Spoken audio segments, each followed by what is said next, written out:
Hello friends, good evening and welcome to the success Kendra. Friends देखिए, आज इस session में हम लोग बीपीएससी टीआरई 3.0 यानी कि बीपीएससी टीचर 3.0 जो री एग्ज़ाम जून 2024 में लिया जाएगा, उसके लिए देखिए फ्रेंड्स, बीपीएससी टीआरई 1.0, 2.0 और जो 3.0 हुआ था उसमें वर्ल्ड हिस्ट्री के जो प्रश्न पूछे गए थे, ठीक उसी पैटर्न पर आधारित आज हम लोग वर्ल्ड हिस्ट्री के यानी कि विश्व के इतिहास से संबंधित महत्वपूर्ण प्रश्नों को डिस्कस करेंगे। इसमें से मैंने प्रीवियस ईयर के क्वेश्चंस को भी शामिल किया हुआ है ताकि आप लोग देखिए कि प्रश्न किस प्रकार से जो है बीपीएससी टीआरई 3.0 री एग्ज़ाम में वर्ल्ड हिस्ट्री से संबंधित पूछा जाएगा। फ्रेंड्स, अगर आप चैनल पर पहली बार विजिट कर रहे हैं तो चैनल को सब्सक्राइब कर लीजिए और जो बगल में बेल आइकन है, घंटी का निशान है, उसको भी ज़रूर दबा लीजिएगा ताकि जब भी बीपीएससी टीचर भर्ती परीक्षा से संबंधित कोई भी इम्पोर्टेंट वीडियो अपलोड किया जाए तो उसका नोटिफिकेशन सबसे पहले आपके पास पहुंच जाए। तो चलिए फ्रेंड्स, सेशन आज का स्टार्ट करते हैं। एक बार सभी लोग प्लीज़ जल्दी से सेशन को लाइक कर देंगे और इसका लिंक फटाफट किसी भी एक ग्रुप में जहाँ कहीं भी आप हैं वहाँ पर शेयर कर दीजिए। तो चलिए फ्रेंड्स, बिना देरी किए हुए सेशन आज का अब हम लोग स्टार्ट करते हैं। तो फ्रेंड्स, जैसे मैंने आपको बताया है कि आज इस सेशन में हम लोग बीपीएससी टीआरई 3.0 यानी कि बीपीएससी टीचर 3.0 री एग्ज़ाम 2024 के लिए वर्ल्ड हिस्ट्री के इम्पॉर्टेंट क्वेश्चंस को इस सेशन में हम डिस्कस करेंगे। और देखिए, बीपीएससी टीआरई 1.0, 2.0 और 3.0 में जो वर्ल्ड हिस्ट्री के प्रश्न पूछे गए थे उसी पैटर्न पर आधारित हम लोग आज इस सेशन में प्रश्नों को डिस्कस करेंगे। इसमें प्रीवियस ईयर के वर्ल्ड हिस्ट्री के भी प्रश्न हैं और साथ ही साथ कुछ नए प्रश्न भी हम लोग डिस्कस करने वाले हैं। एक बार सभी लोग फ्रेंड्स प्लीज़ सेशन को लाइक कर दीजिए, आपका एक लाइक हमें मोटिवेट करता है। चलिए शुरू करते हैं। आज के सेशन का पहला प्रश्न पढ़ेंगे कि ब्रिटेन में कृषि क्रांति के शिल्पकार के रूप में कौन जाने जाते थे। देखिए, वर्ल्ड हिस्ट्री का ऑलरेडी मैंने एक सेशन आपको कवर करा दिया है और इसमें सारे के सारे महत्वपूर्ण प्रश्नों को मैंने आपको कवर कराया हुआ है जो आपके एग्जाम यानी कि बीपीएससी टीआरई 3.0 री एग्ज़ाम वर्ल्ड हिस्ट्री के दृष्टिकोण से महत्वपूर्ण है। तो इस सेशन को आप एक बार ज़रूर देखिएगा, लिंक आपको डिस्क्रिप्शन बॉक्स में मिल जाएगा। काफ़ी इंपॉर्टेंट सेशन है ये। चलिए बताइएगा कि ब्रिटेन में कृषि क्रांति के शिल्पकार के रूप में कौन जाने जाते थे। आंसर सबको कमेंट करना है और जो भी मैं एक्सप्लेन करूंगा उसको भी ध्यानपूर्वक जरूर सुनेंगे। इससे क्या होगा कि एक प्रश्न के साथ साथ आपके 2-3 प्रश्न कवर होते चलेंगे। चलिए बताइए, राइट आंसर इसका क्या होगा। ब्रिटेन में कृषि क्रांति के शिल्पकार के रूप में कौन जाने जाते थे। देखिए, ये प्रश्न इसी बार बीपीएससी टीआरई 3.0 2024 में जो रद्द हो गया था उसी में ये प्रश्न पूछा गया है।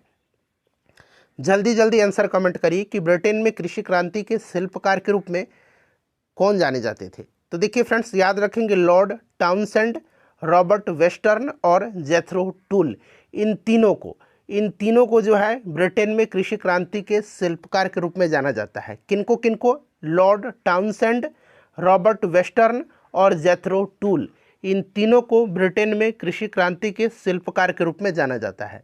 तो ऑप्शन नंबर यहाँ पर हो जाएगा उपरोक्त में से एक से अधिक। बिल्कुल करेक्ट आंसर है। चलिए अगला प्रश्न करेंगे। नेक्स्ट क्वेश्चन है हमारा, यहाँ पर आपको पूरा प्रश्न दिखाई दे रहा होगा। ऑप्शन ई आपको पता है, उपरोक्त में से कोई नहीं, और ऑप्शन डी उपरोक्त में से एक से अधिक। थोड़ा सा और जूम करता हूँ। चलिए, स्वतंत्रता, सामान्य नियमों तथा सामान्य अवसरों के प्रारंभिक विचारों को फ्रांसीसी सामाजिक बदलाव में प्रस्तुत करने वाले व्यक्तियों का सही समूह इसमें से कौन सा है। चलिए सभी लोग आंसर इसका कमेंट करिए कि इसका राइट आंसर क्या होगा। सब लोग आंसर कमेंट करिए कि इसका करेक्ट आंसर क्या होगा। अब यहाँ पर देखिएगा फ्रेंड्स, आपको याद होगा कि समानता, स्वतंत्रता और बंधुत्व का नारा फ्रांस की राज्य क्रांति की देन है। ठीक है ना, फ्रांस की राज्य क्रांति की देन है, ये सब आपको पहले से पता होगा। और यहाँ पर देखिएगा, स्वतंत्रता, सामान्य नियमों और सामान्य अवसरों के प्रारंभिक विचारों को फ्रांसीसी सामाजिक बदलाव में प्रस्तुत करने वाले व्यक्तियों का सही समूह इसमें से कौन सा है, बताइए। तो यहाँ पर राइट आंसर इसका हो जाएगा John Locke, Jean Jacques Rousseau. Option number यहाँ पर बी इसका राइट आंसर हो जाएगा। चलिए उसके बाद नेक्स्ट क्वेश्चन है हमारा कि 18वीं सदी के फ्रांसीसी समाज की वर्ग व्यवस्था के संदर्भ में कौन सा युग्म यहाँ पर सुमेलित है। आपको यहाँ पर ए, बी और सी 3 ऑप्शन दिख रहा है। चौथा ऑप्शन डी आपको पता है, ऑप्शन ई भी आपको पता है। बताइए 18वीं सदी के फ्रांसीसी समाज की वर्ग व्यवस्था के संदर्भ में कौन सा युग इसमें से सुमेलित है? सभी लोग आंसर कमेंट करिए। चलिए देखिए, लिब्रे फ्रांस की मुद्रा थी उस समय, ठीक है ना। अब तो यूरो है, लेकिन ये वाला बिल्कुल सही है। उस समय लिब्रे फ्रांस की मुद्रा थी। टाइड चर्च द्वारा वसूल किया जाने वाला एक टाइप का कर था, और टाइल जो था यह राज्य को अदा किया जाने वाला भी कर था। तो ऑप्शन नंबर इस हिसाब से अगर हम देखें तो ऑलरेडी ऑप्शन डी जो होगा यहाँ पर राइट आंसर होगा इसका, एक से अधिक, ठीक है ना। चलिए फ्रेंड्स, उसके बाद देखिएगा कि किसने फांसीवाद से प्रभावित होकर के प्रथम विश्व युद्ध के बाद इंग्लैंड की संसद तथा यहूदियों के विरुद्ध प्रचार किया और काली कुर्ती वाले एक दल का गठन किया। काली कुर्ती वाले, ब्लैक शर्ट, ठीक है ना। बताइए इसका राइट आंसर क्या होगा? किसने फांसीवाद से प्रभावित होकर के प्रथम विश्व युद्ध के बाद इंग्लैंड की संसद तथा यहूदियों के विरुद्ध प्रचार किया और काली कुर्ती वाले एक दल का गठन किया? इसका राइट आंसर क्या होगा? देखिए, ये सारे प्रश्न जो है बीपीएससी टीआरई 3.0 2024 में ही पूछे गए हैं। तो ये कौन थे? ओस्वाल्ड मोजले था। ऑप्शन नंबर यहाँ पर इसका सी करेक्ट आंसर हो जाएगा। चलिए उसके बाद देखिए, ये वाला प्रश्न है कि 1815 ईस्वी वियना संधि के दौरान कौन सा देश शामिल नहीं था? वियना संधि 1815 ईस्वी, याद रखिएगा, ठीक है ना। वियना की संधि पर 1815 में ऑस्ट्रिया, पर्सिया या प्रसा कहिए, रूस और ग्रेट ब्रिटेन के द्वारा हस्ताक्षर किए गए थे। तो रूस था, प्रसा था, ग्रेट ब्रिटेन था। उसके बाद अगर हम बात करें तो इसमें आपका और कौन कौन सा था? रसिया भी था, रसिया तो है ही, प्रसा है, ग्रेट ब्रिटेन है, ऑस्ट्रिया है, ठीक है ना, याद रखिएगा। पोलैंड इसमें नहीं था, ठीक है ना। कभी कभी ऑप्शन में स्वीडन भी दे देगा, तो स्वीडन भी इस पर हस्ताक्षर नहीं किया था। कभी कभी यूएसए दे देगा, तो यूएसए भी नहीं था इसमें, ठीक है। तो ये सब फ्रेंड्स आप याद रखिएगा। चलिए उसके बाद नेक्स्ट क्वेश्चन है कि स्टालिनग्राद की लड़ाई किसके मध्य हुई थी? स्टालिनग्राद की लड़ाई, ये भी प्रश्न जो है इसी बार बीपीएससी टीआरई 3.0 में पूछा गया प्रश्न है। स्टालिनग्राद की लड़ाई किसके मध्य हुई थी? बताइए। देखिए, स्टालिनग्राद की लड़ाई जो है यह हुई थी किसके मध्य में? तो फ्रेंड्स यह हुआ था आपका सोवियत यूनियन और जर्मनी के मध्य में। ऑप्शन नंबर ई मेरे हिसाब से राइट आंसर होगा। एक बार आप लोग इसको कंफर्म करिएगा, ठीक है ना। चलिए उसके बाद देखिएगा, अगला प्रश्न है कि पेरिस शांति सम्मेलन में इटली का प्रतिनिधित्व किसने किया था? पेरिस शांति सम्मेलन में इटली का प्रतिनिधित्व किसने किया था? बड़ा ही इंपॉर्टेंट क्वेश्चन है। पेरिस शांति सम्मेलन में इटली का प्रतिनिधित्व किसने किया था? चलिए बताइएगा, राइट आंसर इसका क्या होगा? सभी लोग इसका आंसर कमेंट करिएगा। पेरिस शांति सम्मेलन ये हुआ था कब? तो 1919 में हुआ था। याद रखिएगा, 1919 में हुआ था पेरिस शांति सम्मेलन। और पूछा गया इसमें इटली का प्रतिनिधित्व किसने किया था? बताइए। देखिए, पेरिस शांति सम्मेलन में शांति संधियों की शर्तों को निर्धारित किया गया था, जिनमें अगर हम बात करें तो जिन राष्ट्र अध्यक्षों में मुख्य रूप से जो भूमिका निभाया था वो अमेरिका के राष्ट्रपति वुडरो विल्सन थे, ब्रिटेन के प्रधानमंत्री लॉयड जॉर्ज थे और फ्रांस के प्रधानमंत्री जॉर्ज क्लेमेंसो थे, ठीक है ना। और इटली के कौन थे? तो ऑरलैंडो थे। ये भी आप याद रखिएगा, इटली के कौन थे? ऑरलैंडो थे। तो ऑरलैंडो यहाँ पर राइट आंसर हो जाएगा। अगर आपसे पूछा जाए इसमें कि उसमें फ्रांस का जो थे प्रतिनिधित्व किसने किया था, तो फ्रांस का किया था किसने? अभी मैंने बताया था, जॉर्ज क्लेमेंसियो ने। लॉयड जॉर्ज कहाँ के थे? तो लॉयड जॉर्ज ब्रिटेन के प्रधानमंत्री थे, ठीक है ना। और फ्रेंड्स अमेरिका के जो राष्ट्रपति थे उनका भी नाम याद रखना है, वुडरो विल्सन, ठीक है ना। ये सब आप याद रखेंगे, ठीक है। और इनको बिग फोर के नाम से जाना जाता था। चलिए उसके बाद नेक्स्ट क्वेश्चन कर लेंगे। अगला प्रश्न है कि किस संधि के द्वारा 30 वर्षीय युद्ध की समाप्ति हुई थी? किस संधि के द्वारा 30 वर्षीय युद्ध की समाप्ति हुई थी? चलिए बताइए, राइट आंसर इसका क्या होगा? करेक्ट आंसर इसका क्या होगा? तो फ्रेंड्स देखिए, किस संधि के द्वारा 30 वर्षीय युद्ध की समाप्ति हुई थी? तो ये संधि थी वेस्टफेलिया की संधि। ऑप्शन नंबर यहाँ पर बी राइट आंसर हो जाएगा। वेस्टफेलिया की संधि के द्वारा 30 वर्षीय युद्ध की समाप्ति हुई थी। और वेस्टफेलिया की संधि जो है ये 1648 ईस्वी में हुई थी। सन 1618 से लेकर के 1648 तक कैथोलिकों और प्रोटेस्टेंटों के बीच में यह युद्ध हुआ था, जिसे यूरोप के इतिहास में 30 वर्षीय युद्ध कहा जाता है, ठीक है ना। और यह युद्ध हुआ था वेस्टफेलिया की संधि के द्वारा समाप्त। तो ये सब आप याद रखिएगा फ्रेंड्स। ये प्रश्न जो है टीआरई 1.0 2023 में जो 26/8/2023 को एग्जाम हुआ था उसमें यह प्रश्न पूछा गया है। देखिए अमेरिका के इतिहास में 4 जुलाई 1776 क्यों महत्वपूर्ण मानी जाती है? अमेरिका के इतिहास में 4 जुलाई 1776 क्यों इम्पोर्टेंट मानी जाती है? बताइए राइट आंसर इसका क्या होगा। अमेरिका को पूर्ण स्वतंत्रता 4 जुलाई 1776 को मिली थी। ठीक है ना, इस चीज़ को आप याद रखिएगा। अमेरिका को पूर्ण स्वतंत्रता जो है ये कब मिली थी? तो 4 जुलाई 1776 को।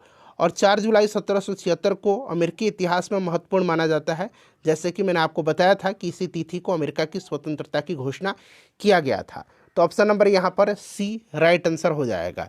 ठीक है ना, इसको याद रखिएगा। अच्छा, अमेरिकी स्वतंत्रता संग्राम का अगर तात्कालिक कारण पूछा जाएगा तो आपको क्या रखना है? अमेरिकी स्वतंत्रता संग्राम का तात्कालिक कारण बोस्टन की चाय पार्टी थी, बोस्टन टी पार्टी। ठीक है ना, बोस्टन टी पार्टी जो थी, चाय पार्टी, बोस्टन टी पार्टी, यह अमेरिकी स्वतंत्रता संग्राम का तात्कालिक कारण था। बोस्टन टी पार्टी की घटना हुई थी कब?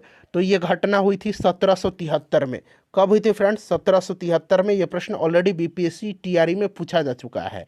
और इस घटना में जो है नायक कौन था इसका? तो सैमुअल एडम्स था, सैमुअल एडम्स था। ठीक है ना फ्रेंड्स, इन सबको आप याद रखिएगा। चलिए अगला प्रश्न है कि फ्रांसीसी क्रांति के समय फ्रांस का शासक कौन था? फ्रांसीसी क्रांति के समय फ्रांस का शासक कौन था? बताइए राइट आंसर इसका क्या हो जाएगा। देखिए फ्रांस की जो राज्य क्रांति हुई थी ये 1789 में हुई थी, ये सब आपको भी पता होगा। और उस समय जो है लुई 16वां का शासनकाल था। किसका? लुई 16वां का शासनकाल था। और उस समय फ्रांस में सामंती व्यवस्था थी। ठीक है ना, सामंती व्यवस्था थी। स्वतंत्रता, समानता और बंधुत्व का नारा फ्रांस की राज्य क्रांति की देन है। ठीक है, ये सब आप याद रखिएगा। अच्छा, ये लुई 14वां यहाँ पर दिया हुआ है। लुई 14वां बड़ा ही निरंकुश शासक था। इसी ने कहा था कि मैं ही राज्य हूँ और मेरे शब्द ही कानून हैं। ये कथन किसका है? तो लुई 14वां का है। इसे आप जरूर याद रखिएगा। ठीक है ना फ्रेंड्स, ये सारे के सारे इंपॉर्टेंट क्वेश्चन हैं। और फ्रांसीसी क्रांति में वॉल्टेयर, मॉन्टेस्क्यू और रूसो ने सर्वाधिक योगदान दिया था। याद रखिएगा कौन कौन? वॉल्टेयर, मॉन्टेस्क्यू और रूसो ने सर्वाधिक योगदान दिया था। ठीक है, इस चीज़ को आप याद रखिएगा। चलिए उसके बाद नेक्स्ट क्वेश्चन कर लेंगे। अगला प्रश्न हमारा कि औद्योगिक क्रांति के दौरान सूती वस्त्र उद्योग में क्रांति लाने वाली स्पिनिंग जेनी का आविष्कारक कौन था? अच्छा, अब बात यहाँ पर औद्योगिक क्रांति की आई हुई है तो थोड़ा सा इसके बारे में भी हम चर्चा करेंगे, औद्योगिक क्रांति के बारे में। ठीक है ना, चलिए देखिए फ्रेंड्स, औद्योगिक क्रांति की बात करते हैं तो औद्योगिक क्रांति की शुरुआत जो हुई थी ये इंग्लैंड में हुई थी। क्यों हुई थी? तो क्योंकि इंग्लैंड के पास उपनिवेशों के कारण कच्चे माल और पूंजी की अधिकता थी। इंग्लैंड में औद्योगिक क्रांति की शुरुआत सूती कपड़ा उद्योग से हुई थी। ठीक है, इस चीज़ को आप याद रखिएगा। और देखिए स्पिनिंग जेनी का आविष्कार जो है इसमें से किसने किया था? तो स्पिनिंग जेनी का आविष्कार किया था जेम्स हरग्रीव्स ने। ठीक है ना, यहाँ पर देखिए जॉन के है, जॉन के ने फ्लाइंग शटल का आविष्कार किया था। ठीक है, फ्लाइंग शटल का, इस चीज़ को आप याद रखिएगा। और यहाँ पर देखिए सैमुअल क्रॉम्पटन जो था ये स्पिनिंग म्यूल का आविष्कार किया था इसने, स्पिनिंग म्यूल का।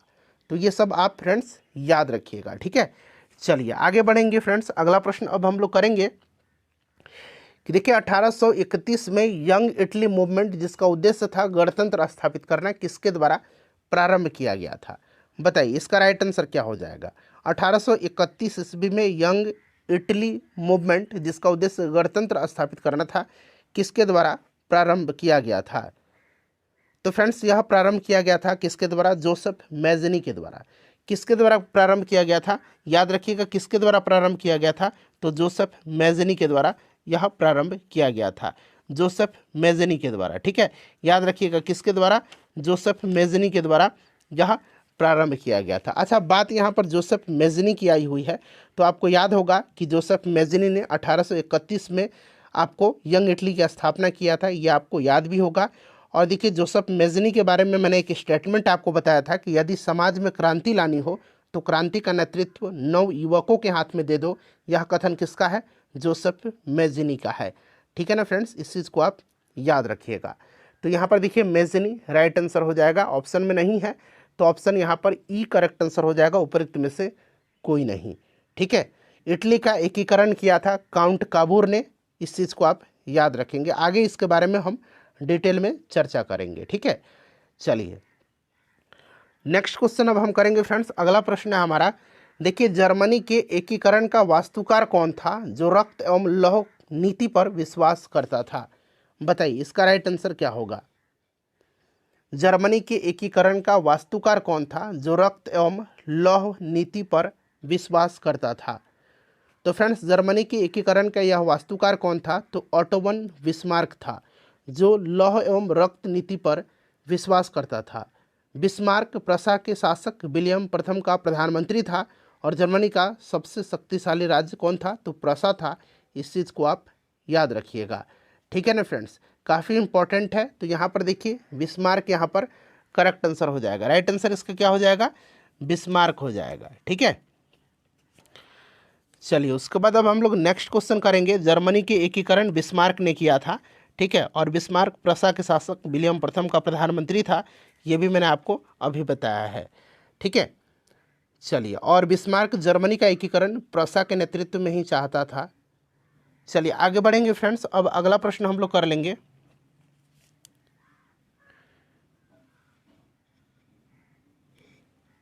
नेक्स्ट क्वेश्चन है कि द्वितीय विश्व युद्ध में नवंबर 1941 में अमेरिका के प्रवेश का मुख्य कारण क्या था? मुख्य कारण इसमें से क्या था? बताइए इसका राइट आंसर क्या होगा। द्वितीय विश्व युद्ध में देखिए, नवंबर 1941 में अमेरिका के प्रवेश का मुख्य कारण क्या था? सभी लोग आंसर कमेंट करिए। अच्छा, दूसरे विश्व युद्ध से संबंधित जो भी इंपॉर्टेंट पॉइंट्स हैं उनको मैं आपको अभी डिस्कस करा देता हूँ। यहाँ पर ध्यान दीजिएगा फ्रेंड्स। देखिए, दूसरा विश्व युद्ध जो था यह 1939 से लेकर के 45 तक चला था। दूसरा विश्व युद्ध का तात्कालिक कारण क्या था? जर्मनी का पोलैंड पर आक्रमण था, ठीक है, इस चीज़ को आप याद रखिएगा। और अमेरिका द्वितीय विश्व युद्ध में प्रवेश किया था 8 दिसंबर 1941 को। यहाँ पर दिसंबर 1941 बना लेंगे तो ज़्यादा बेटर होगा, ठीक है ना। नवंबर की जगह आप दिसंबर बना लीजिए, ठीक है। बताइए यहाँ पर राइट आंसर इसका क्या होगा। तो देखिए फ्रेंड्स, मुख्य कारण था जापान के द्वारा हवाई द्वीप पर स्थित जो पर्ल हार्बर है वहाँ पर अमेरिकी नौसैनिक अड्डे पर हमला करके उसको ध्वस्त कर देना। यही तो मेन कारण था, ठीक है ना, यही मेन कारण था अमेरिका के प्रवेश का। तो यहाँ पर अगर हम बात करते हैं तो इनमें से कोई नहीं यहाँ पर राइट आंसर होगा। ऑप्शन नंबर ई करेक्ट आंसर होगा, उपरोक्त में से कोई नहीं, ठीक है। अच्छा, द्वितीय विश्व युद्ध के समय अगर हम बात करते हैं तो अमेरिका के राष्ट्रपति कौन थे? तो फ्रैंकलिन डी रूजवेल्ट था। रूजवेल्ट आप याद रखिएगा, ठीक है ना, रूजवेल्ट आप याद रखिएगा। ये दूसरे विश्व युद्ध के समय अमेरिका के राष्ट्रपति था, ठीक है। चलिए, उसके बाद नेक्स्ट क्वेश्चन है। और देखिए यहाँ पर मैंने अभी आपको बताया था कि पोलैंड पर जर्मनी का आक्रमण ये दूसरा विश्व युद्ध का तात्कालिक कारण था। नेक्स्ट क्वेश्चन है कि जब मार्को पोलो ने चीन का दौरा किया था तब वहाँ का शासक कौन था? जब मार्को पोलो ने चीन का दौरा किया था तब वहाँ का शासक कौन था? बताइए करेक्ट आंसर इसका क्या होगा। मार्को पोलो इटली का एक व्यापारी और साहसी व्यक्ति था जिसने 1271 से 1295 तक यूरोप से एशिया की यात्रा किया था, ठीक है। और जब मार्को पोलो ने चीन का दौरा किया था तब वहाँ का शासक कौन था? कुबलई खान था। कुबलई खान चंगेज खान का पोता था, ठीक है ना फ्रेंड्स। और इसी के शासनकाल में चीन में जो है विभिन्न क्षेत्रों में उन्नति भी हुआ था। तो यहाँ पर राइट आंसर हो जाएगा यहाँ पर कुबलई खान, ठीक है, याद रखिएगा। चलिए, उसके बाद नेक्स्ट क्वेश्चन हम कर लेंगे कि संयुक्त राज्य अमेरिका में पहली अंग्रेजी बस्ती कौन सी थी?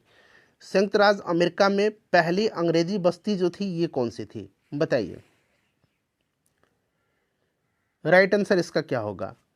तो संयुक्त राज्य अमेरिका में पहली अंग्रेजी बस्ती जेम्स टाउन थी। कौन थी? जेम्स टाउन थी। ऑप्शन नंबर यहाँ पर ए करेक्ट आंसर इसका हो जाएगा, ठीक है, जेम्स टाउन थी। चलिए, उसके बाद अगला प्रश्न है हमारा कि टेनिस कोर्ट की शपथ किस क्रांति से संबंधित है? टेनिस कोर्ट की शपथ जो है यह किस क्रांति से संबंधित है? तो देखिए, टेनिस कोर्ट की शपथ जो है ये फ्रांसीसी क्रांति से संबंधित है। टेनिस कोर्ट की शपथ का प्रस्ताव मोनियर के द्वारा रखा गया था। किसके द्वारा रखा गया था? मोनियर के द्वारा रखा गया था, ठीक है ना, याद रखिएगा। टेनिस कोर्ट की शपथ का प्रस्ताव फ्रांसीसी क्रांति से संबंधित है और यह शपथ का प्रस्ताव मोनियर के द्वारा रखा गया था, ठीक है। एक हेज है, हेज के अनुसार याद रखिएगा, हेज के अनुसार अगर बात करें तो हेज के अनुसार टेनिस कोर्ट की शपथ फ्रांसीसी क्रांति का वास्तविक आरंभ था, ठीक है। टेनिस कोर्ट की शपथ दैवीय अधिकारों पर आधारित निरंकुश राजतंत्र की समाप्ति और जन इच्छा पर आधारित सीमित राजतंत्र के आरंभ होने की घोषणा थी। इस चीज़ को आप याद रखिएगा। तो यहाँ पर देखिए फ्रांसीसी राइट आंसर इसका हो जाएगा। देखिए मित्र राष्ट्रों ने सेवर्स की संधि जो है किस देश के साथ किया था? बताइए, सेब्रस की संधि आपने पढ़ा होगा। मित्र राष्ट्रों ने सेब्रस की संधि जो है यह किसके साथ किया था? बड़ा ही इंपॉर्टेंट क्वेश्चन है। बताइए इसका राइट आंसर क्या हो जाएगा?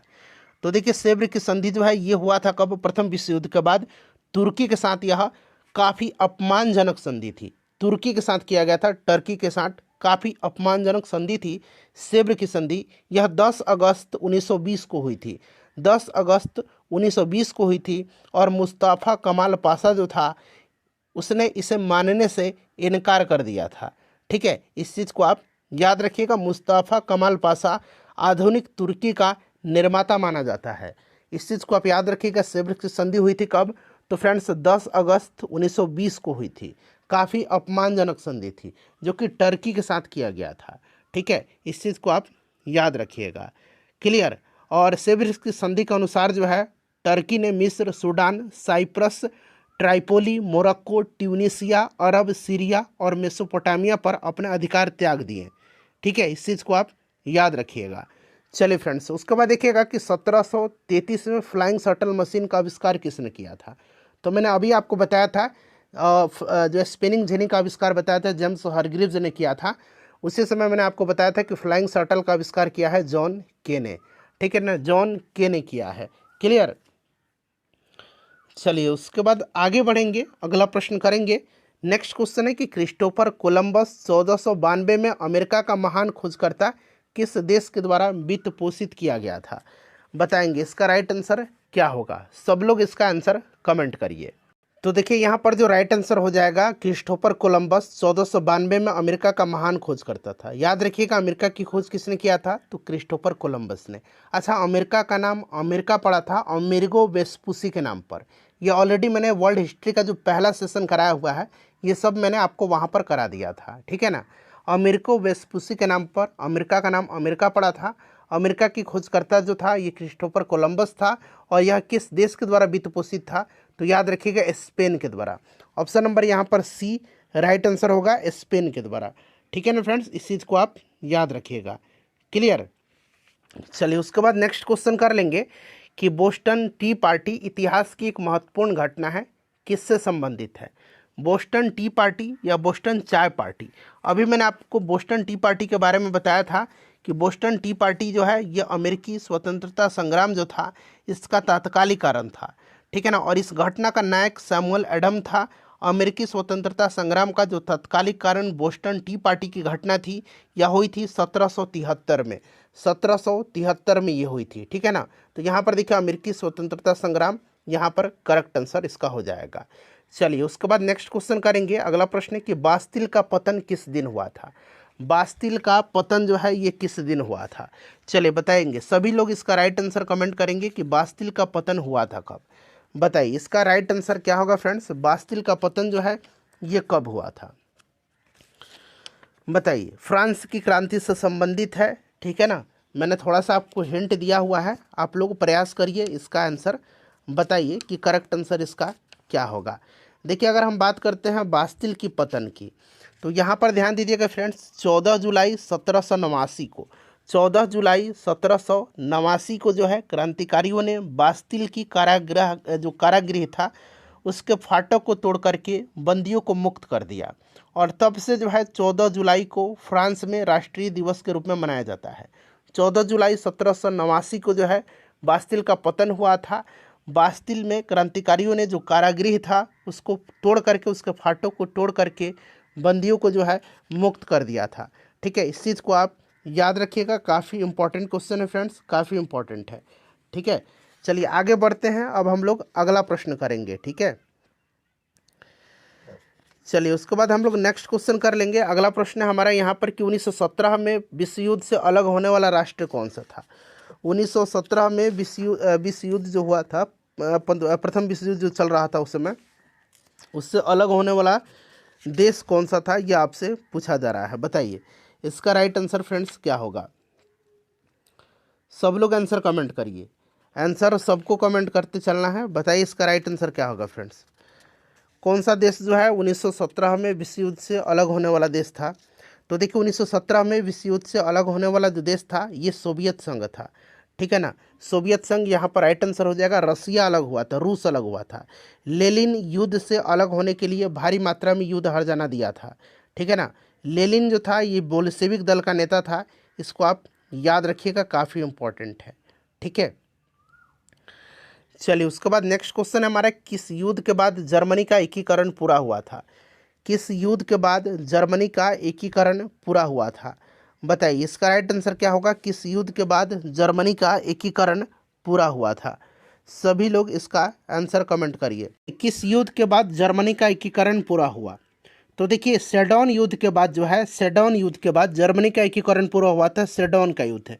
ऑप्शन नंबर यहाँ पर ए राइट आंसर हो जाएगा। सेडोन का युद्ध जो है 1870 में, याद रखिएगा 1870 ईस्वी में। सेडोन का युद्ध जो है 1870 ईस्वी में फ्रांस और जर्मनी के बीच में हुआ था। और नेपोलियन तीसरा जो था, नेपोलियन थर्ड, ठीक है ना, इसने 1 सितंबर 1870 को आत्मसमर्पण प्रशा के समक्ष कर दिया था, ठीक है। इस चीज़ को आप याद रखिएगा। तो सेडोन का युद्ध जो है ये आपका जर्मनी का एकीकरण सेडोन के युद्ध के बाद पूरा हुआ था, ठीक है। राइट आंसर यहाँ पर ऑप्शन नंबर ए हो जाएगा। चलिए उसके बाद देखिएगा कि इंग्लैंड में समाजवाद का जनक किसे माना जाता है? इंग्लैंड में समाजवाद का जनक किसको माना जाता है? समाजवाद को वैज्ञानिक आधार दिया था कार्ल मार्क्स ने, ठीक है ना। दास कैपिटल और कम्युनिस्ट मैनिफेस्टो की घोषणा कार्ल मार्क्स ने किया था, इस चीज़ को आप याद रखिएगा, ठीक है। और यहाँ पर इंग्लैंड में समाजवाद का जनक थी रॉबर्ट ओवन यहाँ पर करेक्ट आंसर हो जाएगा, ठीक है। चलिए उसके बाद देखिएगा कि वियतनामी कम्युनिस्ट पार्टी के संस्थापक कौन थे? वियतनामी कम्युनिस्ट पार्टी के संस्थापक कौन थे? काफ़ी इंपॉर्टेंट क्वेश्चन है, बताइए इसका राइट आंसर क्या हो जाएगा। वियतनामी कम्युनिस्ट पार्टी के संस्थापक कौन थे? तो फ्रेंड्स देखिए वियतनामी कम्युनिस्ट पार्टी के संस्थापक जो थे ये हो ची मिन्ह थे। हो ची मिन्ह याद रखिएगा, ठीक है ना। हो ची मिन्ह का अगर हम बात करें तो अर्थ क्या होता है? तो पथ प्रदर्शक इसका अर्थ होता है, ठीक है। चलिए उसके बाद देखिएगा कि कुस्तुनतुनिया का पतन हुआ था। कुस्तुनतुनिया का पतन आपसे पूछा जा रहा है, बताइए फ्रेंड्स इसका राइट आंसर क्या होगा। कुस्तुनतुनिया का पतन हुआ था। चलिए आंसर सब लोग कमेंट करिएगा, काफ़ी इंपॉर्टेंट क्वेश्चन है सारे के सारे, ठीक है। बताइए कुस्तुनतुनिया का पतन हुआ था, सब लोग आंसर कमेंट करिए। राइट आंसर इसका क्या होगा? कुस्तुनतुनिया का पतन हुआ था, ठीक है। चलिए तो देखिए कुस्तुनतुनिया का पतन यानी कि कॉन्स्टेंटिनोपल का पतन, ठीक है ना। याद है आपको कॉन्स्टेंटिनोपल आपने देखा भी होगा मूवी में। तो यहाँ पर देखिए कुस्तुनतुनिया का जो पतन हुआ था ये कब हुआ था? तो फ्रेंड्स ये 1453 में हुआ था कुस्तुनतुनिया का पतन, ठीक है ना। 1453 में कॉन्स्टेंटिनोपल का पतन हुआ था। ऑटोमन साम्राज्य के सुल्तान मोहम्मद या महमद द्वितीय के द्वारा कॉन्स्टेंटिनोपल पर विजय किया गया था। तो यहाँ पर देखिए 1453 राइट आंसर इसका हो जाएगा। नेक्स्ट क्वेश्चन है कि धर्म युद्ध हुआ था, बताएंगे इसका राइट आंसर क्या होगा। धर्म युद्ध हुआ था, तो देखिए फ्रेंड्स धर्म युद्ध जो हुआ था यह ईसाइयों और तुर्कों के बीच हुआ था। जेरूसलम जिसे ईसाई अपनी पवित्र भूमि मानते थे पर तुर्कों ने अपना अधिकार स्थापित कर लिया था। जेरूसलम पर अधिकार करने के लिए ईसाई और मुस्लिमों के बीच लंबी अवधि तक युद्ध चला था, ठीक है ना। तो यहाँ पर देखिए राइट आंसर जो होगा इसका ऑप्शन नंबर ईसाई और तुर्कों में option number A correct answer यहाँ पर हो जाएगा, ठीक है। चलिए उसके बाद देखिएगा कि शक्ति के पृथक्करण के सिद्धांत का प्रतिपादन किसने किया था? बताइए राइट आंसर क्या होगा, करेक्ट आंसर बताइए। शक्ति के पृथक्करण के सिद्धांत का प्रतिपादन किसने किया था? तो फ्रेंड्स देखिए शक्ति के पृथक्करण के सिद्धांत का प्रतिपादन जो है ये किया था मॉन्टेस्क्यू ने, ठीक है ना। Montesquieu the spirit of laws पुस्तक आपको याद होगा। द स्पिरिट ऑफ लॉज किसने लिखा है? तो ये मॉन्टेस्क्यू ने लिखा है, ठीक है ना। और एक प्रिजन लेटर भी याद रखिएगा, प्रिजन लेटर्स, ठीक है ना। प्रिजन लेटर्स ये भी किसकी रचना है? प्रिजन लेटर्स, तो ये भी मॉन्टेस्क्यू की ही रचना है, प्रिजन लेटर्स, ठीक है। इस चीज़ को आप याद रखिएगा। द स्पिरिट ऑफ लॉज पुस्तक में शक्ति के पृथक्करण का सिद्धांत दिया गया है। द स्पिरिट ऑफ लॉज यही मॉन्टेस्क्यू की रचना है। चलो उसके बाद देखिएगा कि गेस्टापो क्या था। बड़ा ही इंपॉर्टेंट क्वेश्चन है, सब लोग इसका आंसर कमेंट करेंगे कि गेस्टापो क्या था। चलिए बताइए इसका करेक्ट आंसर क्या होगा फ्रेंड्स, गेस्टापो क्या था। सबको आंसर कमेंट करने चलना है, इससे क्या होगा कि आपका रिवीजन भी होते चलेगा, ठीक है ना। बताइए गेस्टापो क्या था। गेस्टापो जो था ये एक गुप्तचर पुलिस दल था, ठीक है ना। गेस्टापो के द्वारा नाजी विरोधी का दमन किया गया था। गेस्टापो गुप्तचर पुलिस से नाजी विरोधी में आतंक फैल गया था, ठीक है ना। और गेस्टापो गुप्तचर पुलिस की स्थापना हिटलर के द्वारा किया गया था, तो गुप्तचर पुलिस दल था। हिटलर का प्रचार मंत्री पूछा गया है, हिटलर का प्रचार मंत्री कौन था। हिटलर का प्रचार मंत्री जो था ये कौन था, बताइए हिटलर का प्रचार मंत्री कौन था। हिटलर का प्रचार मंत्री जो था ये गोबेल्स था। गोबेल्स राइट आंसर हो जाएगा, गोबेल्स करेक्ट आंसर हो जाएगा। हिटलर 1933 में चांसलर बना था, ठीक है, इस चीज़ को आप याद रखिएगा। और हिटलर ने ही एक जनता, एक साम्राज्य और एक नेता का नारा दिया था। गोबेल्स यहाँ पर करेक्ट आंसर हो जाएगा। हिटलर ने राष्ट्रसंघ की सदस्यता कब छोड़ी थी। हिटलर ने राष्ट्रसंघ की सदस्यता छोड़ा था कब, तो हिटलर ने जो है राष्ट्रसंघ की सदस्यता छोड़ा था 1933 में, ठीक है ना, 1933 में, ठीक है। और हिटलर 1935 में वर्साई की संधि को मानने से इनकार किया था। वर्साई की संधि पूछा जाएगा कि वर्साई की संधि को मानने से इनकार कब किया था, तो 1935 में। और हिटलर ने राष्ट्रसंघ की सदस्यता छोड़ा था 1933 में, ठीक है ना, इस चीज़ को आप याद रखिएगा। अच्छा यहाँ पर अगला प्रश्न पढ़ेंगे कि टाइथ जो था ये किस प्रकार का कर था। टाइथ जो था ये किस प्रकार का कर था, बताइए इसका राइट आंसर क्या होगा। टाइथ जो था ये किस प्रकार का कर था। सब लोग आंसर कमेंट करिए कि टाइथ जो था ये किस प्रकार का कर था, बताइए।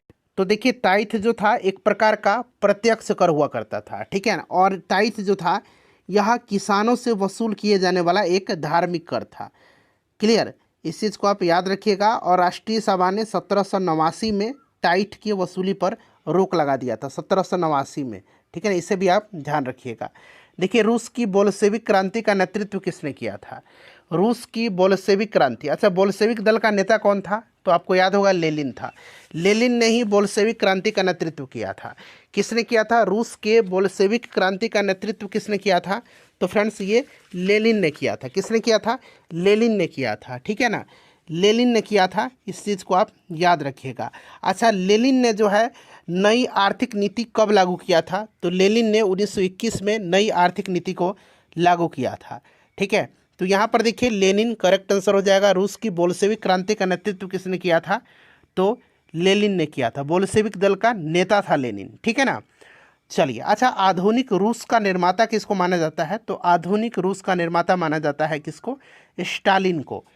चलिए उसके बाद देखिए साम्यवादी घोषणा पत्र के लेखक कौन है। साम्यवादी घोषणा पत्र के लेखक, तो देखिए साम्यवादी घोषणा पत्र यानी कि कम्युनिस्ट मैनिफेस्टो, ठीक है ना। और कार्ल मार्क्स की रचना है, आपको पता है, दास कैपिटल और कम्युनिस्ट मैनिफेस्टो, ठीक है ना। कार्ल मार्क्स और एंगल्स यहाँ पर आंसर हो जाएगा इसका। चलिए उसके बाद देखिएगा कि हिंद चीन में कौन सा राष्ट्र शामिल नहीं था। कौन सा राष्ट्र हिंद चीन में शामिल नहीं था, चलिए बताएंगे फ्रेंड्स इसका राइट आंसर क्या होगा। तो हिंद चीन में जो थे ये लाओस, कंबोडिया और वियतनाम थे। लाओस, कंबोडिया था एक, और एक वियतनाम था, इसमें चीन शामिल नहीं था, ठीक है ना। हिंद चीन के अंतर्गत वियतनाम, लाओस और कंबोडिया आते थे, ठीक है ना, कंबोडिया, इसमें चाइना नहीं था, इस चीज़ को आप याद रखिएगा। चलिए उसके बाद नेक्स्ट क्वेश्चन हमारा कि हिटलर के किस देश पर आक्रमण के परिणाम स्वरूप दूसरा विश्व युद्ध प्रारंभ हुआ था। दूसरा विश्व युद्ध का मैंने तात्कालिक कारण आपको बताया था ना कि दूसरा विश्व युद्ध स्टार्ट हुआ था, बताइए राइट आंसर क्या होगा। अभी मैंने आपको थोड़ी देर पहले बताया था दूसरे विश्व युद्ध का तात्कालिक कारण, इसीलिए मैं बोलता हूँ जो भी मैं एक्सप्लेन करूँ उसको ध्यानपूर्वक सुनिएगा। दूसरा विश्व युद्ध जो है इसका तात्कालिक कारण जर्मनी का पोलैंड पर आक्रमण। तो दूसरे विश्व युद्ध हिटलर ने किस देश पर आक्रमण के साथ, तो पोलैंड पर, ठीक है ना, जर्मनी का पोलैंड पर आक्रमण के साथ हुआ था, ठीक है, इस चीज़ को आप याद रखिएगा। चलिए और जर्मनी ने वर्साई की संधि का उल्लंघन 1935 में किया था, इस चीज़ को आप याद रखिएगा, पूछा जा सकता है। देखिए संयुक्त राष्ट्र संघ किस सम्मेलन का परिणाम था। संयुक्त राष्ट्र जो था ये किस सम्मेलन का परिणाम था, बताइए संयुक्त राष्ट्र जो था ये किस सम्मेलन का परिणाम था। सभी लोग इसका आंसर कमेंट करिए, इसका राइट आंसर क्या होगा। सब लोग इसका आंसर कमेंट करिए, राइट आंसर इसका क्या होगा। तो देखिए, संयुक्त राष्ट्र संघ किस सम्मेलन का परिणाम था? तो संयुक्त राष्ट्र संघ की स्थापना सैन फ्रांसिस्को सम्मेलन का परिणाम था। ठीक है, संयुक्त राष्ट्र संघ की स्थापना 24 अक्टूबर 1945 को हुई थी। इस चीज़ को आप याद रखिएगा। संयुक्त राष्ट्र का हेडक्वार्टर जो है ये कहाँ पर है? संयुक्त राष्ट्र का मुख्यालय न्यूयॉर्क में है। ठीक है, चलिए उसके बाद नेक्स्ट क्वेश्चन है कि श्रीलंका तब सीलोन को किस वर्ष जो है डोमिनियन ऑफ सीलोन के रूप में स्वतंत्रता प्रदान किया गया था? श्रीलंका तब सीलोन था उस समय, उसको किस वर्ष डोमिनियन ऑफ सीलोन के रूप में स्वतंत्रता प्रदान किया गया था? बताइए, करेक्ट आंसर इसका क्या होगा। तो फ्रेंड्स ध्यान दीजिए, देखिए श्रीलंका तब सीलोन को 1948 ईस्वी में जो है डोमिनियन ऑफ सीलोन के रूप में स्वतंत्रता प्रदान किया गया था। 1948 यहाँ पर राइट आंसर हो जाएगा। और श्रीलंका ने 1972 में जो है डोमिनियन ऑफ सीलोन को समाप्त करके गणतंत्र घोषित किया था। ये भी प्रश्न बन सकता है, श्रीलंका ने कब जो है डोमिनियन ऑफ सीलोन को समाप्त करके गणतंत्र घोषित किया था? तो 1972 में। और 1972 में लंका का नाम रखा गया, जिसे परिवर्तन करके 1978 में इसे श्रीलंका किया गया था। ठीक है, इस चीज़ को आप याद रखिएगा। श्रीलंका की प्राचीन नाम ताम्रपारणी था, पुराना नाम सीलोन था। इसकी राजधानी अभी कहाँ पर है? श्री जयवर्धनापुरे कोटे है।